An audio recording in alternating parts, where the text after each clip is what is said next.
एक बार यशोदा माँ यमुना नदी में दीपदान कर रही थी। पत्तों में दीप रखकर जब वह उन्हें प्रवाहित कर रही थी, तब उन्होंने देखा कि कोई भी दीप आगे नहीं जा रहा था। ध्यान से देखने पर उन्हें पाया कि कान्हा जी एक लकड़ी लेकर सारे दीप जल से बाहर निकाल रहे थे।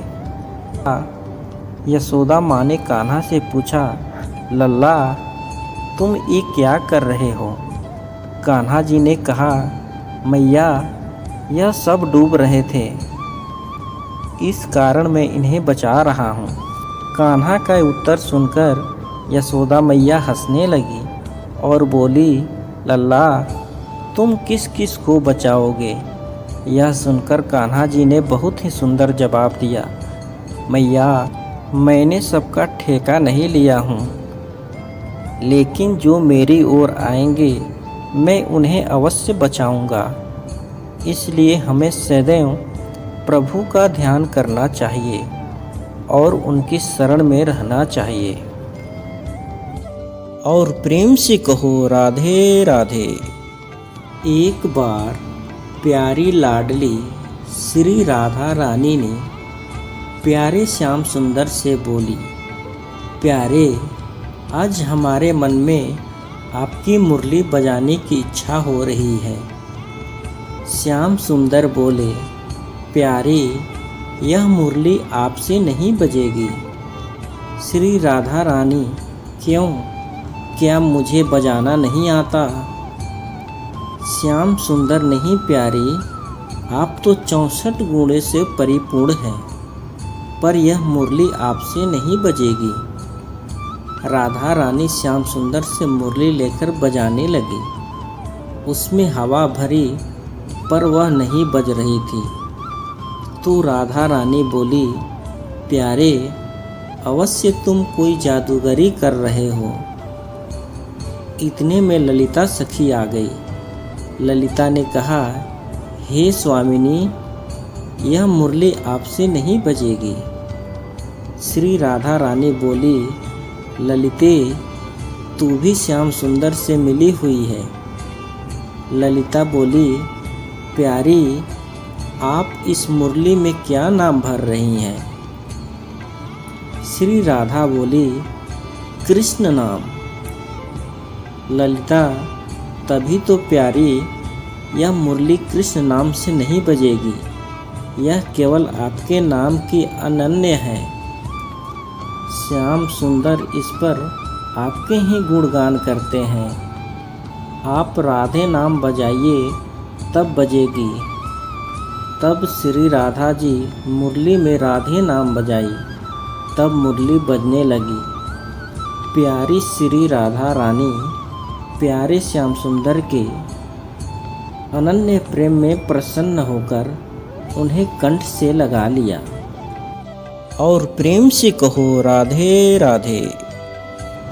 जिस मार्ग पर चलकर मनुष्य स्वयं को आत्मा के रूप में देखता है, परमात्मा के अंश के रूप में स्वयं को जानता है, उस मार्ग को धर्म कहते हैं। जब तक संसार में एक मनुष्य भी पीड़ित है, तब तक वास्तव में किसी का भी सुख संपूर्ण नहीं है।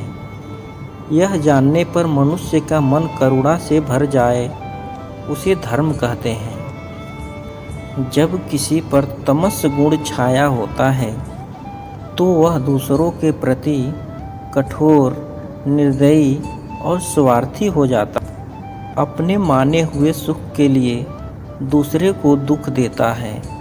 परमात्मा की ओर गति नहीं हो पाती। उसकी अर्थात अधर्म परमात्मा से दूर ले जाने वाले मार्ग का नाम है। दिव्यता केवल शक्तिशाली होने में नहीं, बल्कि वास्तविक दिव्यता दूसरों में शक्ति जागृत करने में है। जीवन में वाणी को संयम में रखना अनिवार्य है, क्योंकि वाणी से दिए हुए घाव कभी भरे नहीं जा सकते। मनुष्य का जीवन केवल उसके कर्मों पर चलता है। जैसा कर्म होता है, वैसा उसका जीवन होता है। मन अशांत हो तो उसे नियंत्रण करना कठिन है, लेकिन अभ्यास से इसे बस में किया जा सकता है।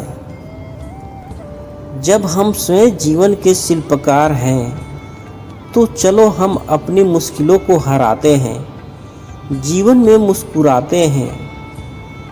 एक बार माफ़ करके अच्छे बन जाओ, पर दोबारा उसी इंसान पर भरोसा करके बेवकूफ़ कभी न बनो। न हार चाहिए न जीत चाहिए। जीवन में अच्छी सफलता के लिए परिवार और कुछ मित्र का साथ चाहिए। रिश्ते को निभाने के लिए वक्त निकालिए।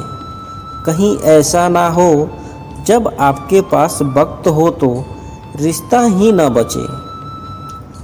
ईश्वर पर भरोसा इतना रखो कि जब आपकी इच्छा से काम ना हो तो समझ लीजिए ये उसकी इच्छा है, और जब आपकी इच्छा से काम हो तो समझ लेना उनकी कृपा है।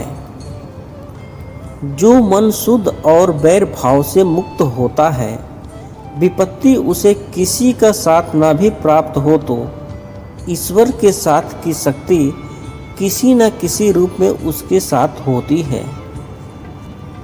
अभिमान तब होता है जब हमें लगता है हमने कुछ काम किया है, और सम्मान तब मिलता है जब दुनिया को लगता है कि आपने कुछ महत्वपूर्ण काम किया है।